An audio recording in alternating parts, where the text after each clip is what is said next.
A paz do Senhor seja aí sobre a sua vida, sobre a sua casa, sobre a sua família. Nós temos aqui um momento de oração e palavra para edificar a sua fé. Vamos começar orando? Oremos então. Deus Todo-Poderoso, louvado seja o teu nome, Pai, pela tua bondade, a tua graça, a tua fidelidade. Obrigada pelo teu favor. Obrigada por esse momento de compartilhamento da tua palavra. Que o teu Santo Espírito venha nos falar hoje de forma poderosa. Senhor, perdoa os nossos pecados, santifica a nossa vida, a nossa mente, o nosso coração para ti. Deus, e fala-nos, Pai, que o teu Santo Espírito encontre corações abertos hoje para ouvir a tua palavra e colocarem em prática, obedecerem. Pai, que haja um destravar em nossas vidas, que possamos estar alinhados contigo para que o teu favor e as tuas bênçãos sejam sobre nós. É assim que eu oro em nome de Jesus. Amém. Glória a Deus. Eu queria refletir com você algo que o Senhor me falou muito essa manhã. Essa manhã eu estava meditando em coisas do Senhor, estava meditando no Senhor, estava refletindo e refletindo sobre a palavra de Deus. E eu cheguei aqui a uma mensagem para estar trazendo para gente. Estar alinhado com Deus vai trazer um destravar sobre a sua vida. Você sabe o que é estar alinhado com Deus? É estar dentro da vontade do Senhor, é estar onde o Senhor está, é fazer o que o Senhor nos orienta a fazer. E para isso eu queria refletir com você sobre a história de Ruth e Noemi rapidamente. Olha, o livro de Ruth, lá no capítulo 1, vai dizer assim, no verso 22, vai dizer assim: Foi assim que Noemi voltou das terras de Moabe com sua nora Ruth, a Moabita. Elas chegaram a Belém no início da colheita de cevada. Eu não sei se você conhece a história de Ruth. Era uma mulher que ela era casada com Elimeleque. E aí o que aconteceu? Eles viviam em Judá. E aí eles passaram por um período de fome. Então o marido dela falou que, ó, vamos sair daqui, nossa família, e vamos para Moabe, porque em Moabe tem alimento. Só que Moabe, Deus não estava em Moabe. O Senhor não estava mandando eles para Moabe. O marido de Ruth, ele teve esse entendimento porque ele falou assim: eu tenho que prover alimento para minha família, eu não posso deixar minha família aqui nesse lugar de fome. Só que ele foi movido pelas emoções, ele não perguntou para Deus se ele deveria ir para Moab, você está entendendo? Ele foi por conta de uma provisão, ele foi pelo seu próprio entendimento. Um pai e uma mãe quer sempre prover o melhor para os seus filhos, mas nós que somos tementes ao Senhor, até nisso a gente deve perguntar para Deus. E ele pegou Noemi e seus filhos e foi para Moab. Lá seus filhos se casaram e tiveram suas esposas moabitas. E o que veio acontecer depois é que a família não foi abençoada. Elimeleque morreu, seus filhos também morreram e só ficou Noemi com suas noras. Então Noemi entendeu: eu não vou ficar nessa terra, vou voltar para minha terra. Então ela volta para sua terra e as noras queriam ir junto com ela, mas ela tentou convencer as duas noras de ficarem. Contudo, uma, que foi Ruth, não se convenceu de que devia ficar. E Ruth falou assim: ó, eu vou contigo onde você for, o seu Deus será o meu Deus, o seu povo será o meu povo. E elas viajaram, elas cortaram um tempo de viagem, só duas mulheres correndo risco, e elas voltaram para Judá. E quando elas chegam de volta, não é? O que acontece? Elas chegam justamente na época da colheita de cevada, ou seja, um tempo de bênção. A fome havia passado, não é? E ali Ruth, ela começa a catar espigas para poder alimentar ela e a sua sogra.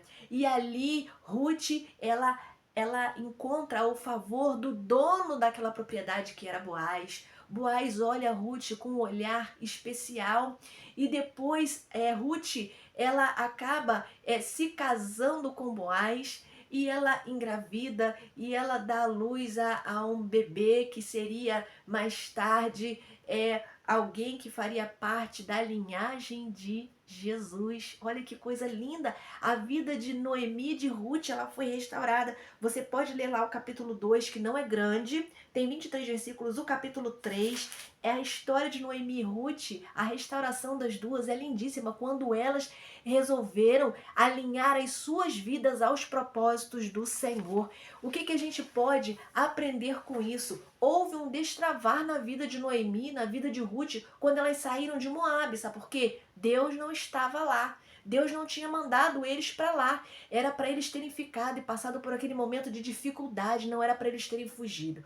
Muitas das vezes, em momentos de luta e dificuldade, o que a gente sente é a vontade de fugir de determinados lugares. Mas se a presença de Deus continua lá, o Senhor ele vai continuar com a gente em meio às lutas e às dificuldades, não é? Então, o que a gente pode aprender?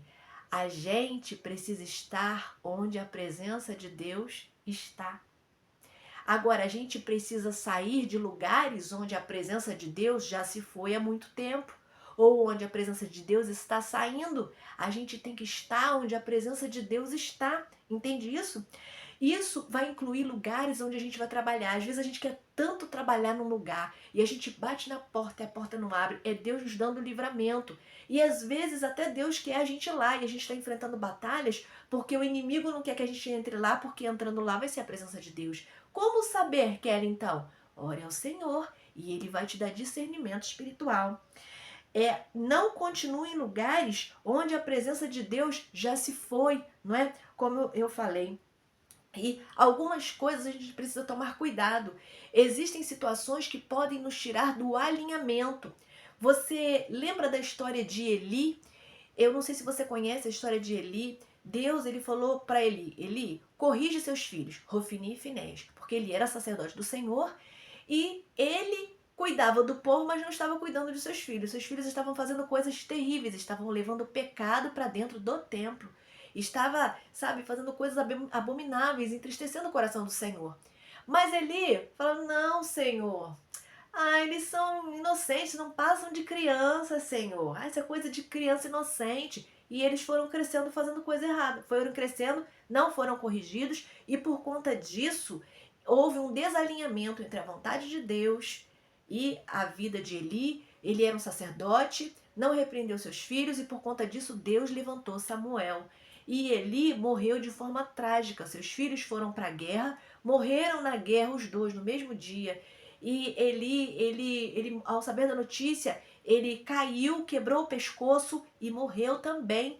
Então, o que a gente pode compreender, não é que estar alinhado com Deus vai trazer bênçãos para a nossa vida.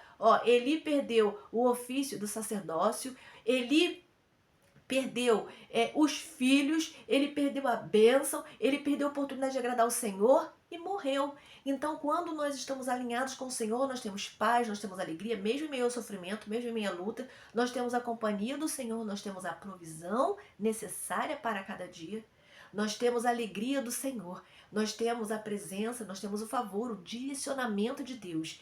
Essa é a bênção de estar alinhado com Deus. Nós estarmos onde o Senhor está. Salmo 133 vai dizer que bom e agradável é que os irmãos vivam em união. É como o óleo que desce sobre a barba de Arão. O óleo desce sobre a barba de Arão, se a gente for refletir, desce de cima, da cabeça. Né? A gente precisa estar alinhado com o cabeça que é Cristo. Estar alinhado com o cabeça que é Cristo também significa estar debaixo de uma liderança cristã. A gente precisa, e eu digo a você com todo carinho, existem muitas pessoas que vão no YouTube assistir uma palavra, mas não tem congregado. É importante você buscar uma congregação. Na igreja tem dificuldade, tem às vezes pessoas que de repente você não se dá, mas é um ambiente onde o Senhor deseja que a gente esteja, que a gente perdoe pessoas e que a gente também receba o perdão dessas pessoas. Amém? Então que você busque estar alinhado com o Senhor. Não permita que as emoções venham te desalinhar, como aconteceu com Elimeleque. Ele ficou muito preocupado com sua família e por isso ele quis sair de Judá e foi para Moabe. Foi uma situação de preocupação. O emocional fez com que ele se desalinhasse com o Senhor. Em outras situações também o orgulho pode trazer um desalinhamento. Eu não aceito essa situação, eu não vou me submeter a essa situação. E às vezes é da vontade de Deus que a gente se submeta a determinadas situações em silêncio, em humildade, para que a gente não esteja desalinhado com o Senhor, porque mais à frente Deus ele vai nos abençoar. Precisamos nos submeter ao senhorio de Cristo, ouvir a sua voz, calar a nossa mente e o nosso coração e deixar o Senhor agir na nossa vida para estarmos sempre alinhados com o Senhor.